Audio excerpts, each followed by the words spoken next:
আজকে আপনি আবার করে রাজনীতি করছেন মুখ্যমন্ত্রী। আপনি বলেছেন একটা রুটি আমরা ভাগ করে নেব, ওই দেশ থেকে যারা আসুক অসুবিধা নেই, আমরা একটা রুটি ভাগ করে নেব। আপনার বলতে অসুবিধা কোথায়? হিন্দু কথাটা বলতে অসুবিধাটা কোথায়?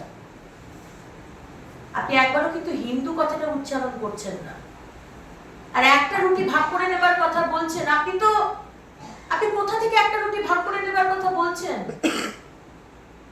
আজকে দ্বিতীয়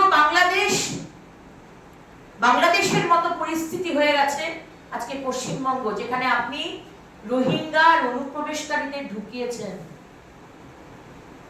পশ্চিমবঙ্গের মানুষ তারা খেতে পাচ্ছে না, আপনি আবার ওখান থেকে বলছেন একটা রুটি ভাগ করে নেব। হ্যাঁ, আজকে আপনি রাজনীতি করছেন, আপনি বলছেন মাননীয় প্রধানমন্ত্রীর পার্লামেন্টে এসে স্টেটমেন্ট দেওয়া দরকার। কিসের রাজনীতি আপনি করছেন? আপনি কোন কেন্দ্র সরকারের সম্মান রেখেছেন? 21শে জুলাইয়ের মঞ্চ থেকে আপনি বললেন ঠক ঠক কেউ করলে ইন্টারন্যাশনাল বর্ডার খুলে দেওয়া হোক, সবাই চলে আসুক। আজকে আপনি দেখাচ্ছেন যে আপনি কেন্দ্র সরকার যা বলবে আমরা সেটাতেই সহমত।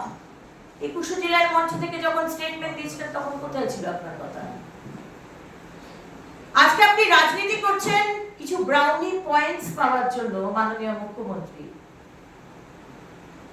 যে মাননীয় প্রধানমন্ত্রী কেন স্টেটমেন্ট দিচ্ছেন না? কেন আমাদের বিদেশমন্ত্রী, বিদেশ মন্ত্রক, ডেপুটি মিনিস্টার স্টেটমেন্ট দেননি?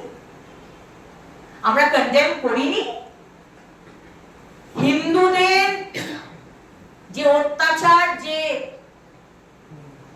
অসম্মান, মার্ডার হচ্ছে, আমরা বলিনি? আমরা কন্টিনিউয়াসলি বলে গেছি।